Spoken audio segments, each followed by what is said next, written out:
আজকে আমাদের সারা রাজ্যে যে ভয়াবহ বন্যা এবং ধসে ক্ষতিগ্রস্ত পরিবারদের পর্যাপ্ত পরিমাণে অর্থনৈতিক সহায়তা প্রদান,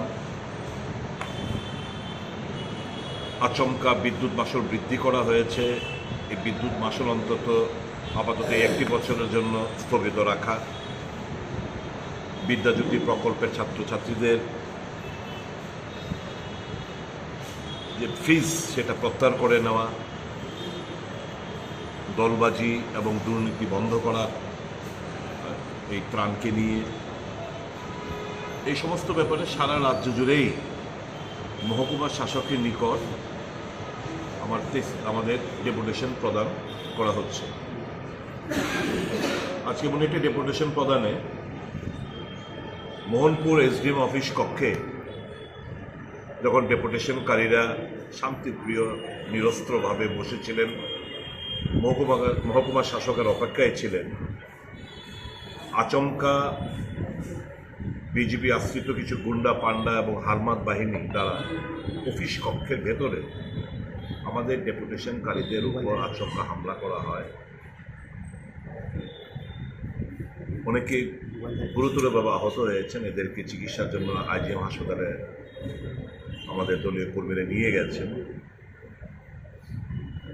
অনেকে ইনজিওর, মানে মানুষের, কৃষক, শ্রমিক, মেহনতি মানুষ, পশুপালক যারা আছে, যারা চাষিরা আছে, ক্ষতিগ্রস্ত পরিবারদের কথা বলা চলবে না। এই ফ্যাসিস্ট দলের কাছে মানুষের কোনো মূল্য নেই। ন্যায্য দাবি দেওয়ার কোনো রাজনৈতিক দল তাদের গণতান্ত্রিক আন্দোলন সংগঠিত করতে পারবে না।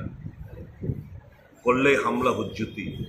তা সত্ত্বেও কংগ্রেস কর্মীরা মনোবল হারায়নি এবং তারা বলছে, আমরা আজকে মোহনপুরে আমরা আমাদের ডেপুটেশন কাগজটা দিতে পারিনি, আমরা কালকেই আমরা আবার প্রদান করি। যারা ইনজুর তারাই বলছে। যাই হোক, প্রদেশ কংগ্রেস সভাপতি আপনারা জানেন সোনামুড়াতে আছেন আজকের এই আন্দোলন কর্মসূচিতে ওখানকার কর্মীদের পাশে। আজকে যখন এই ক্রিয়াকর্ম চলছে, আমাদের মান্দাই বিধানসভা কেন্দ্রের দুর্গানগর গ্রাম পঞ্চায়েত থেকে বেশ কিছু সিপিএম এবং বিজেপি দলের সাথে যাদের দীর্ঘদিন সম্পর্ক ছিল, এই সমস্ত সম্পর্ক ছিন্ন করে তারা আজকে এসছেন কংগ্রেস দলে যোগদান করবে বলে। এখানে মোট 121 জন ভোটার, কত পরিবারের? 26 পরিবারের 121 জন ভোটার এখানে নাম নথিভুক্ত করেছেন এবং খয়ারপুর বিধানসভা কেন্দ্র থেকেও একজন এসছেন, যার পরিবারের 7 জন ভোটার। এদেরকে আচমকায় হঠাৎ করে ওনারা এসছেন। ওনারাই নিজেদের তাগিদেই ভাবছেন যে মানুষের স্বার্থে একমাত্র কংগ্রেসই লড়াই সংগ্রাম চালিয়ে যাচ্ছে, অন্য দল করার কোনো মানে নেই।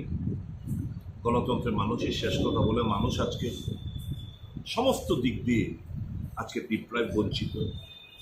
বেকাররা হাহাকার শুনবার কোনো কেউ নেই, কর্মচারীদের চিৎকার শোনার কেউ নেই, শ্রমিক, মেহনতি মানুষ, কৃষক, চাষি, পশুপালকদের চিৎকার হাহাকার শোনার কেউ নেই।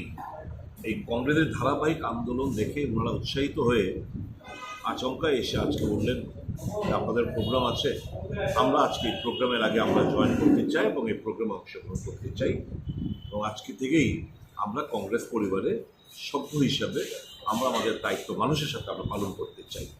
আমরা তাদেরকে সাধুবাদ জানিয়েছি, এখন আমরা তাদেরকে যোগদান করাবো। এই হচ্ছে মোটামুটি আজকে আমাদের কর্মসূচির বিবরণ।